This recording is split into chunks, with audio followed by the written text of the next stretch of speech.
Dis nou lesing 5 vanmôre. O, jyne, daar staan is 13 Junie, daar staan 135 Junie, ekskuus. Nee, seker, wat is 15 Junie vandag? Ja, die 3 het agtergebly. Nog steeds die vernietigende Isebelgees in die Boerevolk. Voor ons begin, almal is nou opgetrek oor môre die 16 Junie, dit is ons nou jeugdag in 1976. Wie van julle was nog nie gebore daai tyd nie? Nou, is nou oor daar is op so 'n paar jongetjies. Ja, kyk, daar is dit nou die verering van die springkaan, barbaar, kaalvreter op sy ergste. Jy weet, ons vereer daar, soos Republiekdag, was 'n groot ding wat gebeur het. Daar is iets gebou deur die wit man. Destyds, Paul Kreerdag, die Boererepublieke was daardeur geëer. Jan van Riebeeck-dag was 'n dag, toe hy in die Kaap gekom het. Julle die foto's gesien, hoe Jan van Riebeeck hulle aan die Kaap gekom het met skepe. En dan kom die barbaar nou in Europa aan, sommer in sulke skuite wat oorloop. En ag, so kan ek aangaan. Maar hulle het net daar waar hulle iets afgebreek het. Soos op Sharpeville het hulle mal geraak. En die polisie het geen ander keuse gehad nie, hulle moes hulle doodskiet. Hulle wou nie luister. En dit was op die punt om oor die hele land te gaan, so iewers moes 'n streep getrek word. Nou gedenk hulle daai dag wat hulle die grootste pak sla in die moderne tyd gekry het. Nou gedenk hulle nou môre die afbrand van skole dag. Die brand van hulle eie mense met bande, tyres. Nee, dit is die dag wat hulle môre vier. Hulle het nie net amok gemaak of teen ons nie, hulle het onder mekaar amok gemaak. Nou hoor ek, hulle het almal wapens gaan haal en hulle gaan ons nou almal van môre af begin doodmaak. Al hierdie vreesstories moet ons onsself nie aansteur nie. Hulle het slegs die reg om iemand dood te maak wat nie op in Vader se orde is en wat op sy beskerming staat maak. Dis al reg wat lê. En ek hoop nie daar's van hulle hier vanmôre nie op wat luister nie. So ons moet nie ons oortjies uitleen nie, ons moet nie vreesagtig wees nie. Ons moet vas staan in die geloof. Vas staan in die wete dat Vader hierdie plek sal beskerm en ook elke ene op die Gilgal wiel onder die seiltjie wat hy vir ons getrek het. Nog steeds gee jy vir hulle, oral het ek nou in die afgelope maand waarskuwings uitgesit oor dit en kom in die Gilgal. Die volk stel nie belang nie. Hulle stel nie belang nie. Miskien as die pangas begin val en kap, mag hulle dalk hulle oogies oopmaak. So ons moet net aangaan. Of hulle dan nou luister, al dan nie, sê die skrif. Verkondig en waarsku die volk, anders sal hulle bloed op jou hande wees. So wanneer hulle bloed gespil word, en dit word daagliks gespil, en as jy nou kyk, ek sê nie al die mense nie, daar is mense wat as martelare in hierdie stryd doodgemaak word. Vader het sy redes. Maar ek sê vir julle, die oorgrote meerderheid van wit mense wat vermoor word, kyk bietjie wie hy is. Ek het nou die dag gekyk oor 'n ou in Clarence wat vermoor is. Hy het in die lokasies geboer. Hulle sê daar was nie 'n ou wat beter en goeie dinge gedoen het in Clarence se lokasie nie. Het hom opgekap. So, wat het gebeur? Joshua se wet het in vervulling gegaan. As jy dit wat van die apartheid is, vir honde en varke gee, kry hulle reg om jou dood te maak en te vertrap. Punt, klaar. Dis wat hulle reg kry. En nog sien die volk nie dat hulle Christus God of Christen God wat hulle aan blootgestel is of aan voorgestel is deur die kerk, beteken niks. Baie mense kom uit die kerk uit. Hy het nou net die seun van die dominee van die Here oor hom gekry. Hy kan dit nie eens haal tot by die huis nie, daar wag hulle vir hom in, moor sy familie uit. Ek het dit baie keer gesê. As ek by Makro toe gaan en ek koop 'n ding, sê nou maar 'n stoof of 'n wat, en ek sit die ding aan en hy stikker, dan vat ek hom terug en ek wil dan nie weer eintlik weer daar koop. Wat wil nie jy? Hoekom doen die mense dit nie met hulle kerklike instansies nie? Jy kry nie wat jy voorvra nie. Jy kry nie wat hulle sê hulle vir jou gee nie. Jy kry nie wat jy voorbetaal nie. Die ding is defek. Want minstens, as jy in 'n geloof is, moet jy dan minstens beskerming kry. Ek wil dis die eerste ding. Die ander goed is natuurlik die groei in die gees, en die geestelike en vleeslike werke wat jy dan aan blootgestel sal word, en wat vir jou gegee word. So, dis waar die volk is. Ons is nou by daardie gees, wat ook eintlik geklassifiseer kan word as 'n Isebelgees.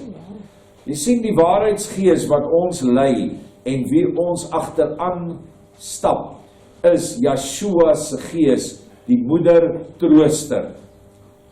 En enige ander gees wat jou laat agter kerke aangaan, of dominees, of dogma, of ander leerstellings, is 'n vals satana gees, en kan geklassifiseer word onder die Isebelgees.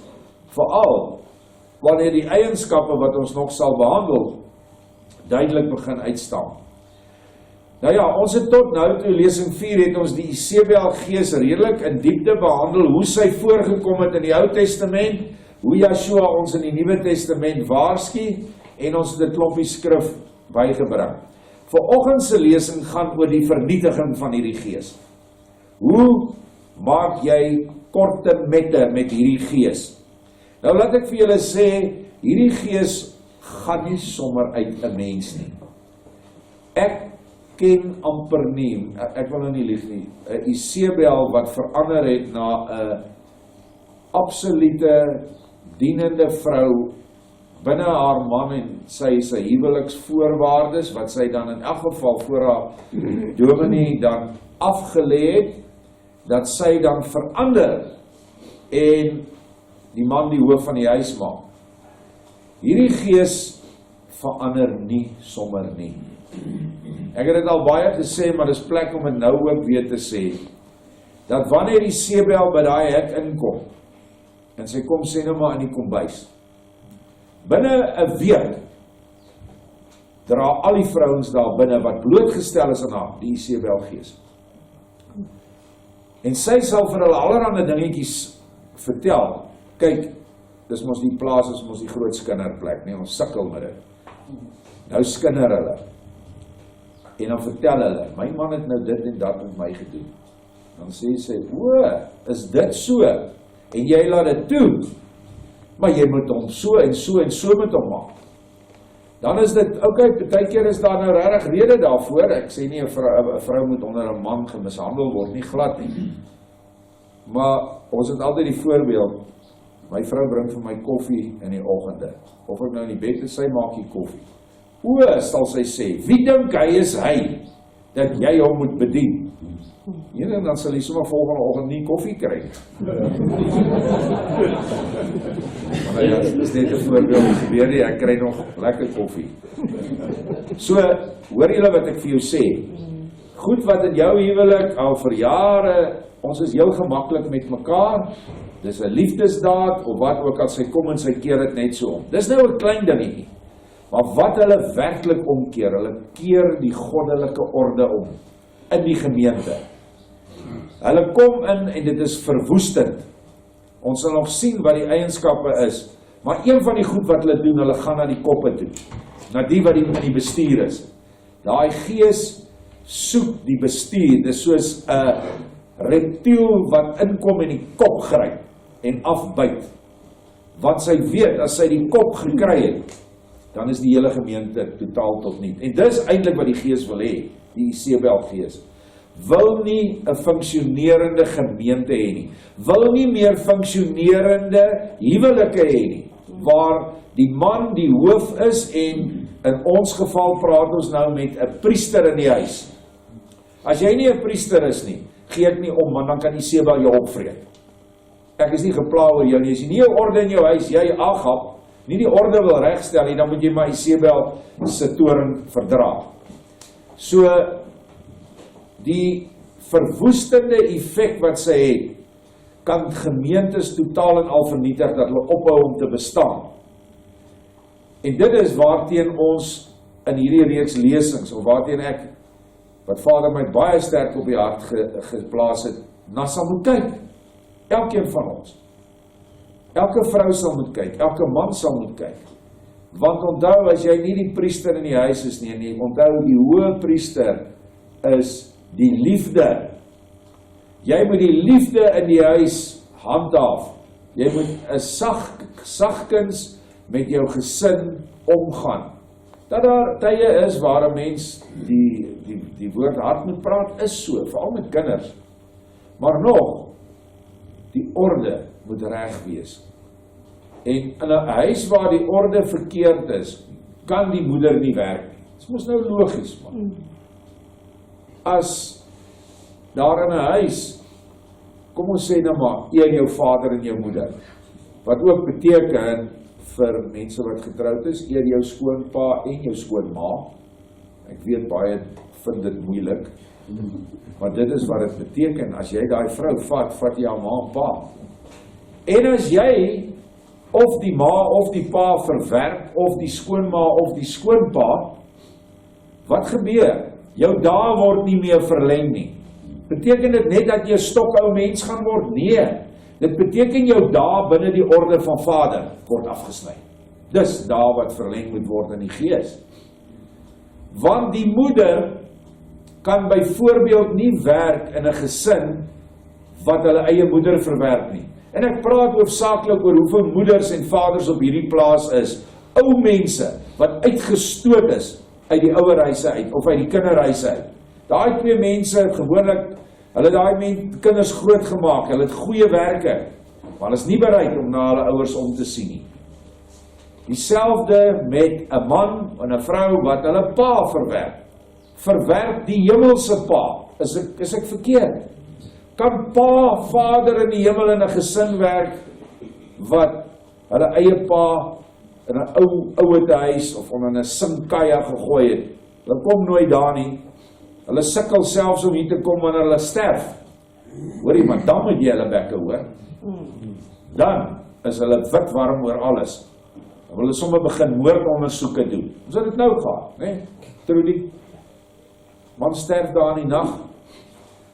Ontbering, ek weet nie wat nie, ouderdom. Verwaarlosing.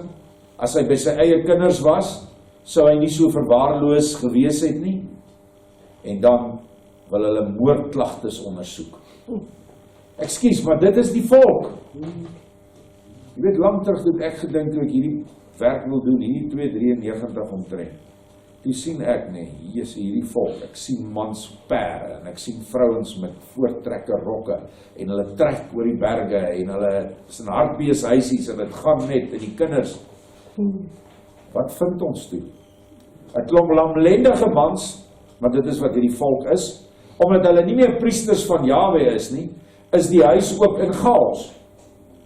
Want watter vrou wil nou luister na 'n ou wat nie 'n voorbeeld is van vader? En daarom bly hulle in die kerk. 'n Vrou soek 'n leier in die gees gewoonlik. Daarom gaan sy na die pastoor toe of die dominee. Nou is daar klaar 'n tweespalt in die huis. Die kinders lê in die strate, dwelmslawe, prostituie. Dis wat ek gekry het toe ek in die weste van Pretoria in die arm gebiede ingegaan het. Ons almal wat betrokke was. Vrouens Isebelgees, totaal en al rebelle. Ons kry vrouens hier, en ek sê vir julle die oorgrote meerderheid wat nie eers kan kos kook nie. Wat nog nooit dit vir hulle mans gedoen het.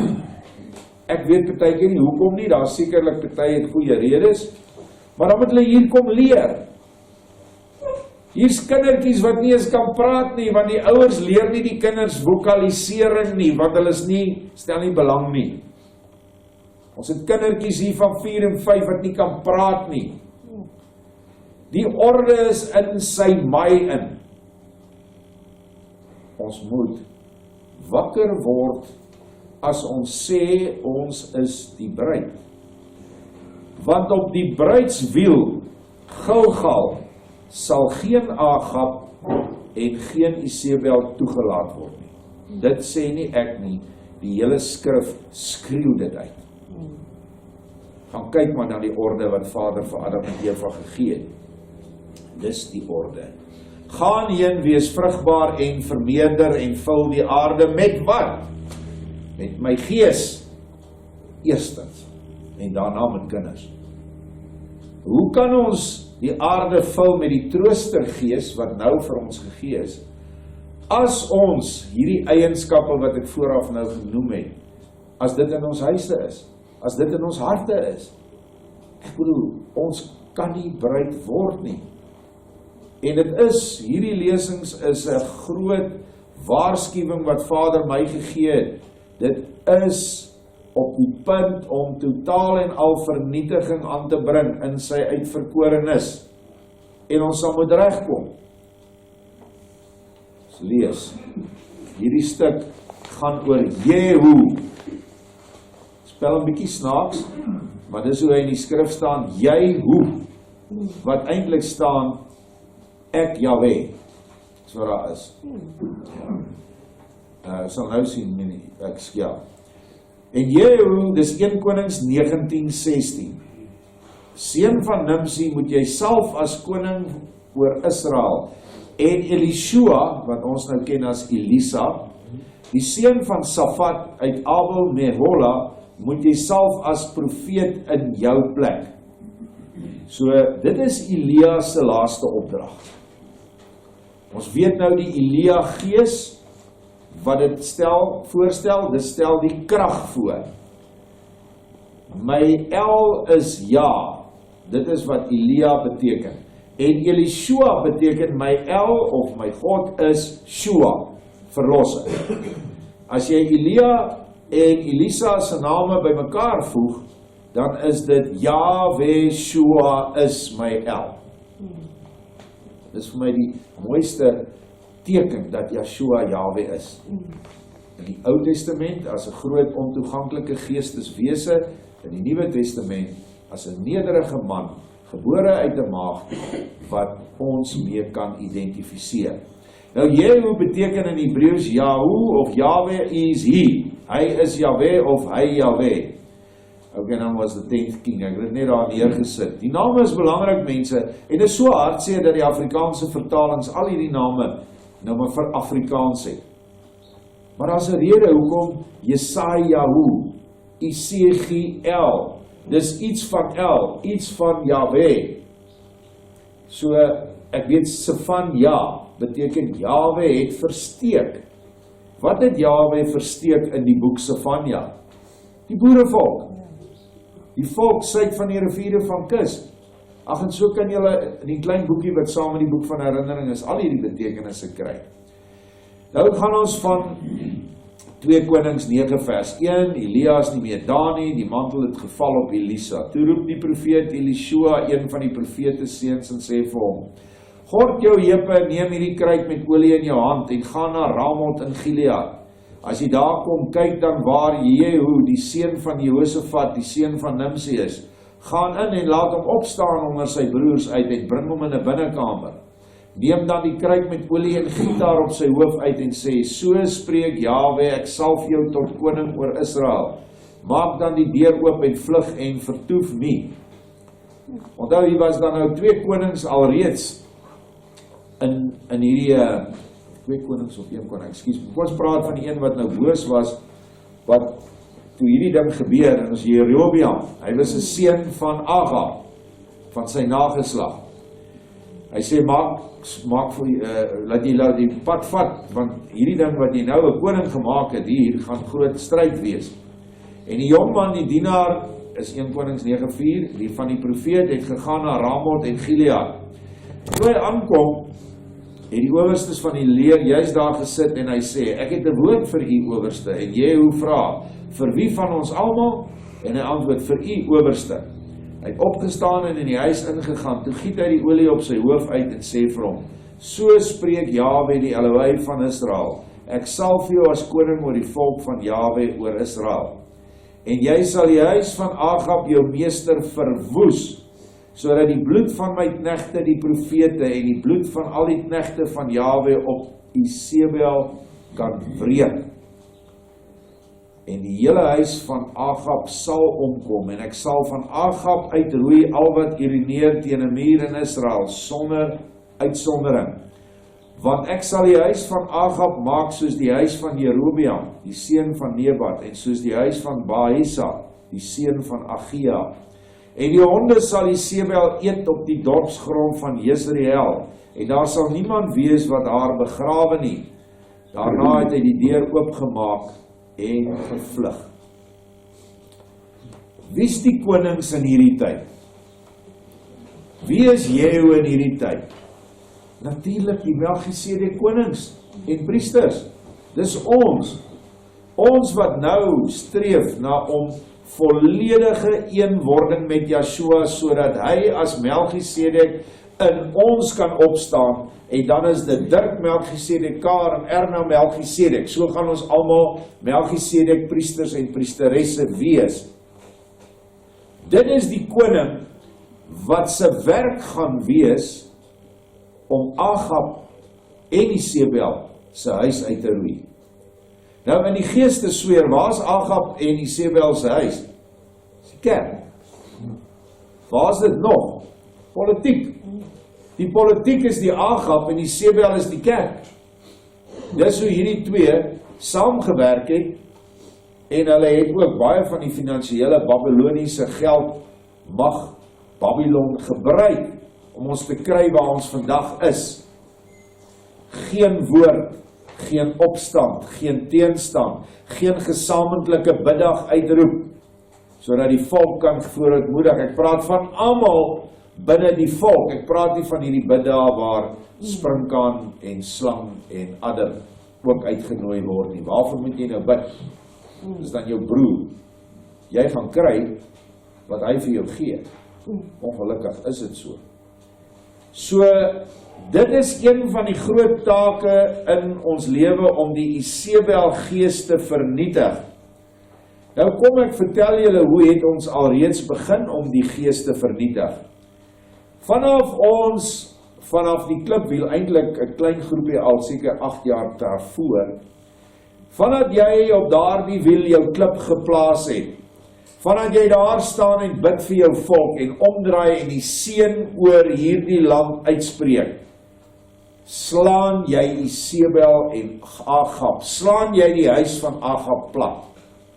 Want net soos wat Agab, die dogter van die Here, het Baal en 'n huis van die Here gebou het, want dit staan so in 1 Konings 16, en in hierdie huis van die Here het hulle offers vir die Here gebring, en hulle het ook houtkruise opgerig wat hulle dan aanbid in plaas van die lewende wat opgestaan het en wat veel meer is as net 'n moordwapen, want dit is eintlik al wat 'n kruis is.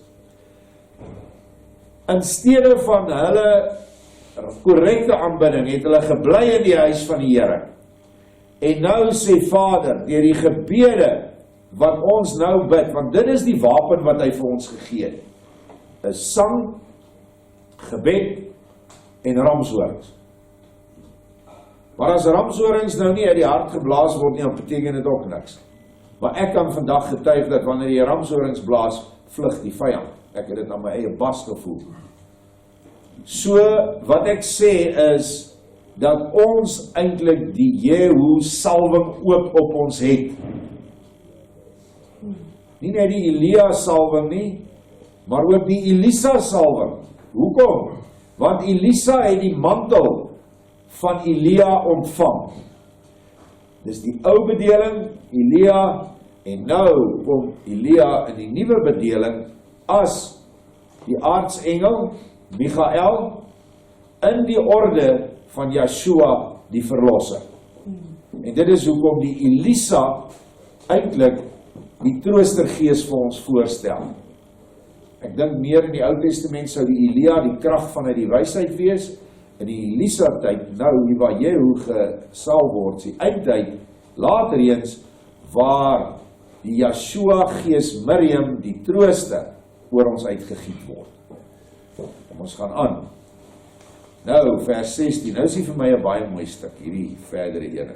Want ek sien hierdie ou, toe klim Jehu op die strydwa, en trek na Israel, en Joram het daar gelê, en Ahasia, die koning van Juda, het afgekom om Joram te besoek. Sien julle wat hierdie ou doen? Daai profeet uitstap, met hierdie salwing van Elia, wat hy moes oordra, van Elisa. Die man nie nog getalm nie. Hy klim dadelik op sy strydwa. Ken julle 'n strydwa? 'n ding met 2 wiele, dan by so 'n skerm hier voor en 'n staanplek. En dan voor is daar 1 perd, 2 tot 4 perde. Wat is die fliek gewees wat dit vir ons mooi gewys het? Ben-Hur. Ja, dis 'n mooi fliek as julle nou iets moois wil kyk eendag. Dan het die ouens met daai strydwaans gery. Nou sien ek daai man, hy klim op. Hy het nou 'n opdrag gekry vir Jahwe en hy kyk nie links of regs nie. Nou gaan hy hierdie gees, hierdie huis stormloop en vernietig. En terwyl hy wag op die toring in Jezreel, dis die dorp, sien hy die skare van Jehu. Terwyl hy aankom en sê, ek sien 'n skare, toe sê Joram, neem 'n ruiter en stuur hulle tegemoet en laat hom vra, is dit vrede? So hy is nie alleen nie, die hele lot, al sy manne is agter hom. Onthou, hy is nie die koning nog nie, hy is net gesalf. Hy moet daai koningskap kry. Hoe gaan hy dit kry? Hy moet die koning doodmaak, want hy is ook van die nageslag van Agab en Isebel. En die perderyter het hom tegemoet gegaan en gesê, so vra die koning, is dit vrede? Maar Jehu antwoord, wat het jy met vrede te doen? Volg my. En die wag het dit te kenne gegee en gesê, die boodskapper het tot by hulle gekom, maar hy kom nie terug nie. Daarop stuur hy 'n ander perderyter, en toe hulle die by hulle kom, sê hy, so vra die koning, is dit vrede? Maar Jehu antwoord, wat het jy met vrede te doen? Volg my. En die wag het dit te kenne gegee en gesê, hy het tot by hulle gekom, maar hy kom nie terug nie. Maar die drywe is soos die drywe van Jehu, die seun van Nimsi, want hy dryf soos 'n kranksinnige. Sien julle hierdie ou al in jou gedagtes? Hy het 'n sweep in sy hand. Hy slat daai perde. Daai ding kom aan met 'n spoed. Daai keer, hy gaan vir niks tyd nie. Hy's op pad om hierdie Isebel en Agab huis te vernietig. Toe sê Joram, span in, en hulle het sy wa ingespan, en Joram, die koning van Israel, het uitgetrek. Ja, ek sê nie Jerobeam nie, is Joram. En Ahasia, die koning van Juda, elkeen op sy wa, hulle het uitgetrek Jehu tegemoet, en hom aangetref op die stuk grond van Nabot die Jezreeliet. Kan julle nog onthou Sabbat? Moet ek 'n begripstoets vir julle laat vra. Nabot, Israeliet, die wingerd Israel, wat Isebel met geweld by hom afgevat het, met moord, eers vervalsing van briewe, vervalsing met verseeling van 'n seël van haar slap man, en toe gaan maak sy hom dood nadat sy 2 ouens gekry het om valse getuienis te lewer. Basies dieselfde wat hulle met Joshua gedoen het, ook basies dieselfde wat hulle met ons gaan probeer doen. En gaan reg kry met sekere mense aan die einde van die tyd. Hoekom sê ek so? Gaan Vader ons nie beskerm nie? Ja, maar hy wil ook 'n punt wys. En daar staan dat die 2 getuies, wat bestaan uit 2 gemeentes en 2 gesalfdes, so is nie net 2 mense nie, dit is 'n hele groep mense, wat doodgemaak gaan word op die plein, en hulle lyke sal 3 dae daar lê, en dan sal 'n gees van lewe in hulle ingaan, hulle sal opstaan. Net soos wat Isebel haar gewaan het om die koning te wees, en valslik die gesag by haar man gevat het, net so het die Jode valslik die gesag opgeneem, wat hulle nie gehad het om mense dood te maak nie. Hulle kon net 'n paar houe uitdeel en 'n ander strawwe kon hulle uitvoer. Maar as dit die dood aanbetref, moes Rome dit bekragtig. En toe laat hulle later aan daai arme Pilatus so dreig en sê, as jy nie nou gaan doen wat ons sê nie, gaan ons vir die keiser klik en vir hom sê, jy aanvaar 'n ander koning. Nou ja, Pilatus het geweet, dan is dit soos ons sê, tickets. Dan gaan die keiser hom doodmaak. So hy het toe geswoeg, net soos hierdie vrou. Leenaars gekry in die verhoor vir Joshua, en so het ons tog die leenaars wat oor die dogter van Sion, oor die Gilgal wiel, en al die dinge, die nuwe openbaring wat deel is van ons wese, die nuwe Bybel. Kyk net wat se valse getuienisse kom teen dit. Dan vra jy daai ou, dan sê hy, Lorber is 'n vrymesselaar. Lorber is dit, hy's 'n Rooms-Katoliek. Sê, wys vir my. Ja. Ek sal vir jou boeke wys in hoofstukke teen die Rooms-Katolieke kerk. En deur Meinhofer is daar eintlik ook 'n hoofstuk teen vrymesselary. Maar nee, die mense almal glo dit word op webwerwe gesit en word skakels uitgedeel. Dieselfde met die nuwe Bybel, daar seker nie 'n geskrif wat meer aanslag gekry het in die tyd as daardie boek nie. wat Vader sê, dit is 'n reddingsboei. So ons is nou in dieselfde tyd.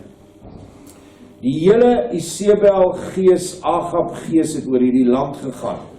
En ek is nie so gepla van die gees wat in die kerk is, maar ek is gepla oor dieselfde gees wat in Israel groeperings is. Want dis waar ons volk is. Gemeentes van 1000 wat volgelinge is van liefdelose, haatdraande voorgangers, wat glad nie meer die trooster, sagte liefde, omgee, versorgende moedergees in hulle het nie.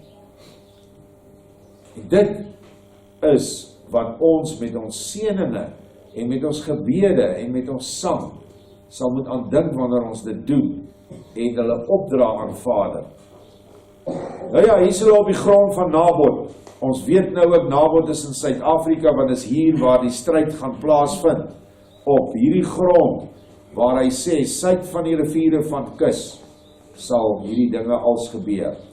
En net toe Joram Jehu sien, sê hy, is dit vrede Jehu? Maar hy antwoord, wat? Vrede, solank as die hoererye van jou moeder Isebel en haar towerye so baie is.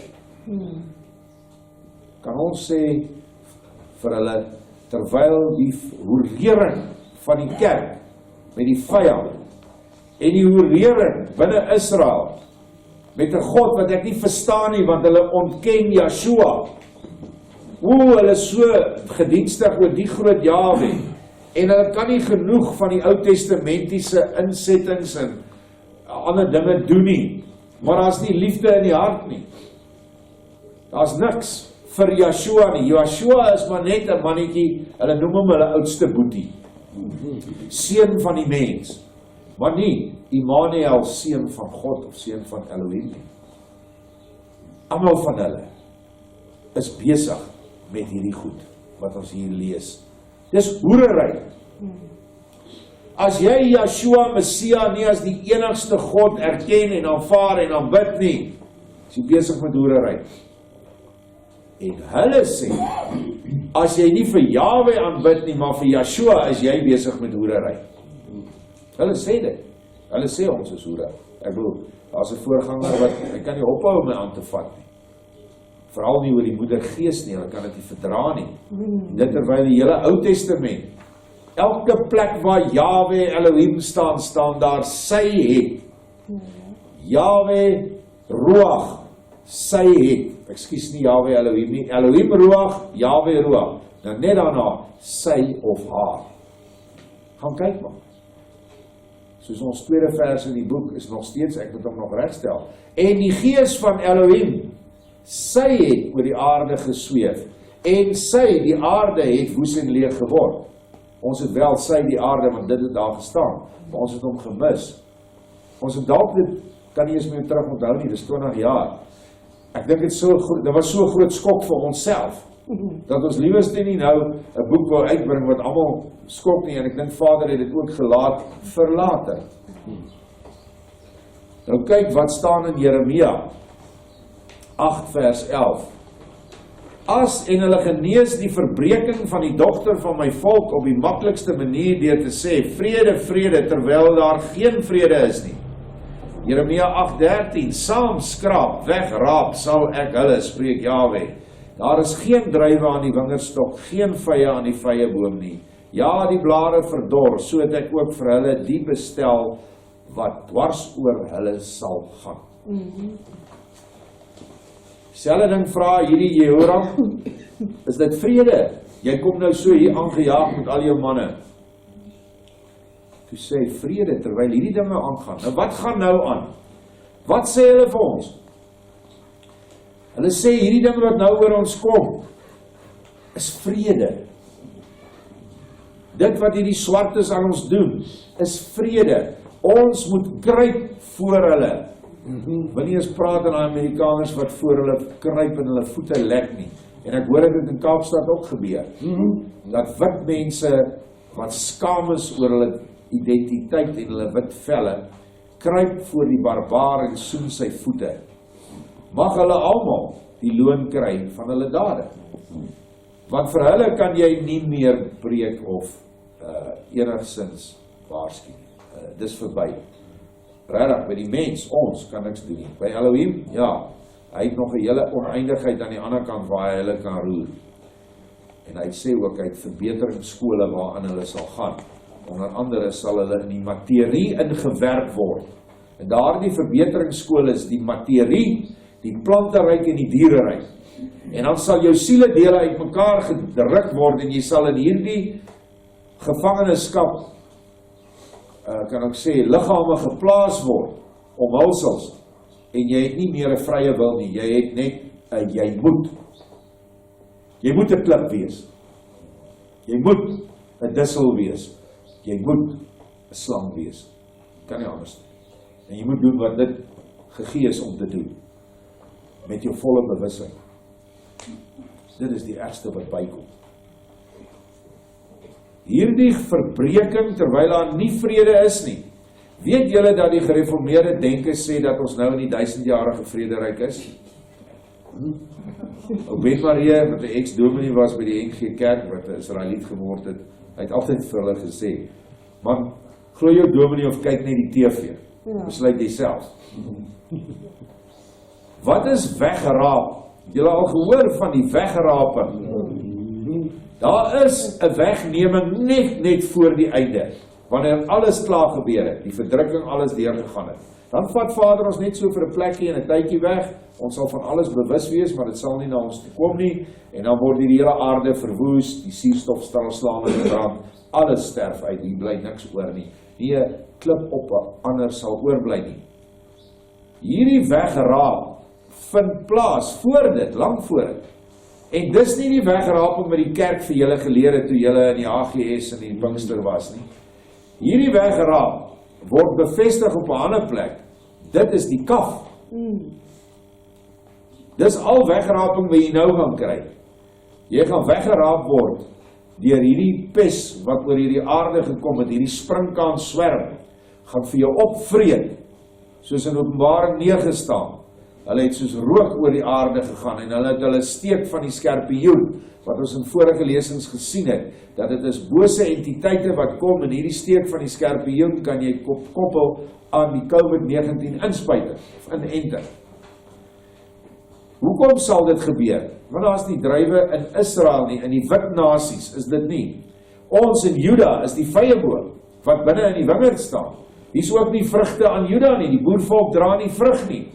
Net 'n klein groepie, maar as volk is ons vrugteloos, al vir 40, 50 jaar. Ons wat uitgekies is deur Vader, en die boom is besig om te vrek. Is dit nie waar nie? Ja. Vanmôre sê 'n ou, hulle het nou Paul Kruger se monument nou weer met rooi verf en dit is so aanklag teen hierdie groot Afrikaner. Wanneer was Paul Kruger ooit 'n Afrikaner? Die begrip was nie eers in hulle mond nie. Hy was 'n boer van die Boerevolk uit die Suid-Afrikaanse Republiek. Nie dat ek oor Paul Kruger se beeld geplaas nie, hulle maak wat hulle wil. In elk geval goed wat ons aflei van die regte dinge. Rig 'n beeld op van Yeshua in jou hart. Dis die beeld wat jy moet aanbid. En hy is 'n jaloerse God. En hy soek geen ander beelde nie, insluitend al die beelde vir die monumente en vroue monumente en al die goed. Wat in elk geval almal vrymetselary simbole is, wat eintlik niks is nie. As jy vir die vrouens bid wat gesterf het in die konsentrasiekamp, dan doen jy baie meer in jou hart as wat jy voor die toring gaan staan en bid, of wat ook al. Ons gaan aan met 1 Konings.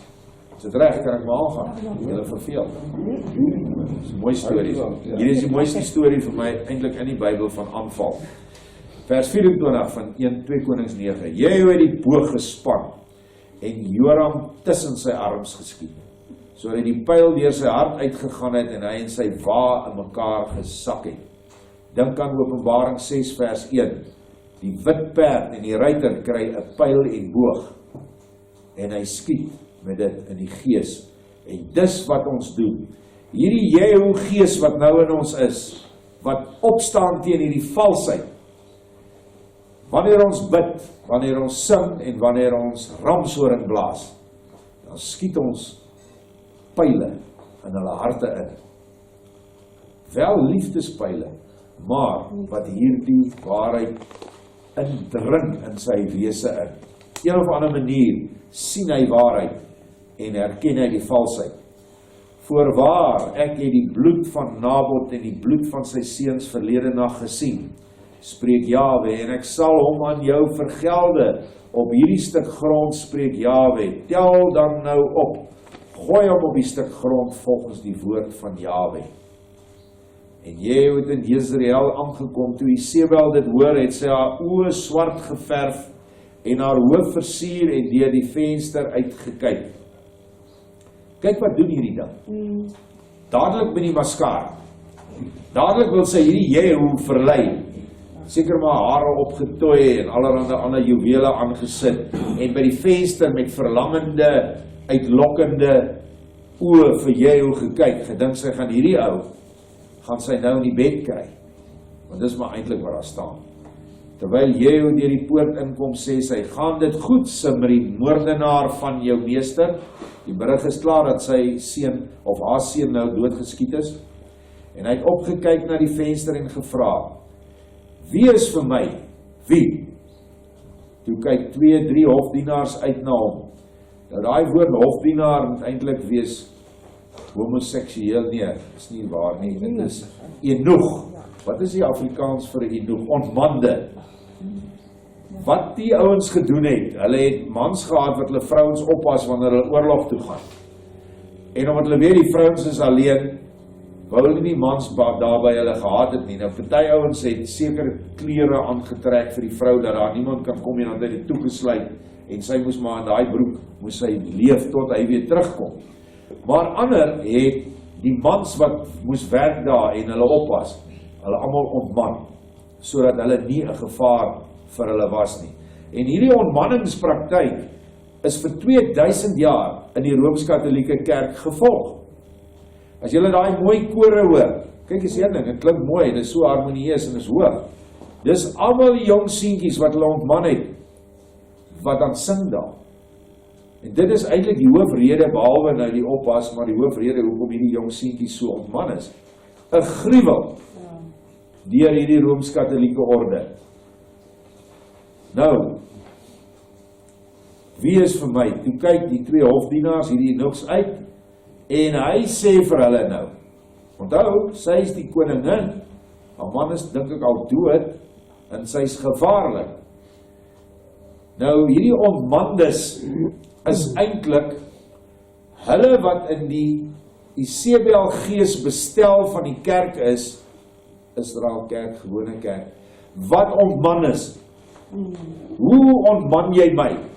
Jy keer my om 'n verhouding met Yeshua te hê. Ja. Dan ontman jy my. Dieselfde geld vir 'n vrou. Dit is wat hierdie ontmandes voorstel, deurdat die dominee tussen die man, die huishoof en Yeshua ingekom het, is hulle ontmandes vandag. Ek sê vir jou, elke ou wat na die dominee toe gaan elke Sondag, om die dominee op sy ou troontjie te eer, en om daar te hou, is besig om sy gesin geweld aan te doen. Hy moet opstaan, en hy moet 'n direkte verhouding hê met Yeshua. En nou vra hierdie gees nou aan die einde van die tyd, vir elkeen van ons, wat is jy? Agap, is jy 'n ontmande? Want 'n ontmande kan nie eers voortplant nie. Voortplant in die gees, kan nie. Terwyl jy in die kerk is en 'n slaaf is van daai bestel, en jy nog al die tyd jou geldjies en geldjies gee, en al daai leuns opslip van die vrymeselary en die vals Bybels, kan jy nooit geestelik voortplant nie. Jy kan nie die opdrag van gaan heen wees vrugbaar en vermeerder nakom nie. Want jy sal altyd net 'n slaaf bly van die Isebelgees. Nou sê hy vir hulle, gooi haar af. En hulle het haar afgegooi, sodat van haar bloed teen die muur en teen die perde gespat het, en hy het haar vertrap. Ook is 'n mooi vers vir my. Ek sien dit nie. Hoe daai man met daai groot perdekar, hy strydwa, toe sy lê, toe trap hy af. En laat ek julle dan nou vandag ook vertel. Dis die enigste manier wat jy dalk Isebel sal doodkry. Jy kan nie vir Isebel met handskoetjies aanpak nie. Jy het 'n perd en 'n strydwa nodig en jy moet bo oor haar gaan. Hoor mooi wat ek sê, nie bo oor die mens nie. Want die mens wat die Isebelgees in het, is kosbaar voor Vader. Is iemand wat ons moet red. Maar daai gees soek geweld. Dit kan ons nie doen nie. Ek kan tog nie nou, is hierdie ou se vrou se baas, kom, ek gryp my vol by vol, ek trap haar dood nie. Gaan nie werk nie. Vader, as jy bid vir hulle, stuur die liefde uit, en hulle wil nie die liefde opneem. Hulle wil nie die ramshoring geblaas en na luister nie. Hulle wil nie die gebede wat dan nou dinge met hulle laat plaasvind, na luister nie. Dan kom Vader, maak sommer, maak die kind dood. Vader, hy kan dit doen, ek en jy kan nie. Vat alles weg, haal sommer 'n ledemaat af. Ek dink nou maar sommer aan goed. Al die dinge wat jy nie eens aan kan dink nie, doen Vader. Dit is om die Isebelgees te trap in daai huis. Hy vat alles weg, sodat hulle kan luister. Dit is wat hierdie vers 9:33 van 1 Konings beteken. Nou kyk wat doen hy. En nadat hy ingegaan en geëet en gedrink het, sê hy, kyk tog om na die vervloekte en begrawe haar, want sy is 'n koningsdogter. Dit het hom nie eens geplan. Hy het daai gees getrap, toe gaan eet hy lekker. Seker 'n goeie paar wyne opgevat. Nou is hierdie ding dood en weg. En Nabot se bloed is gewreek. En dis wat ons opdrag nou is, ons moet die bloed, of Yeshua gaan die bloed wreek van ons volk wat vermoor is. Hierdie moorde in ons land, wat al oor die 100.000 is, oor die afgelope 30 jaar, sinnelose moorde, kan alles aan die kapstok gehang word van Agab en Isebel. 'n slap regering, beïnvloed deur 'n vals kerkgees, wat vermenging en integrasie vanuit God se woord vir die mense voorgelieg het. En wat vir die mens gesê het, vir die blanke Adamiet boer in hierdie land, jy het nie reg op enige grond, jy gee alles vir hierdie barbare. As hulle maar net nog gesê het, okay, ons vat 'n 4/5 van die land, ons gaan na die plek waar die minste mense is, slegste deel van die land, ons sal iets maak daar. As die klop Israelies dit kon doen en die Arabiere, dan kan ons dit ook doen en van 'n woestyn verander, vir alles Vader saam met ons is. Maar nee, ons het alles weggegee.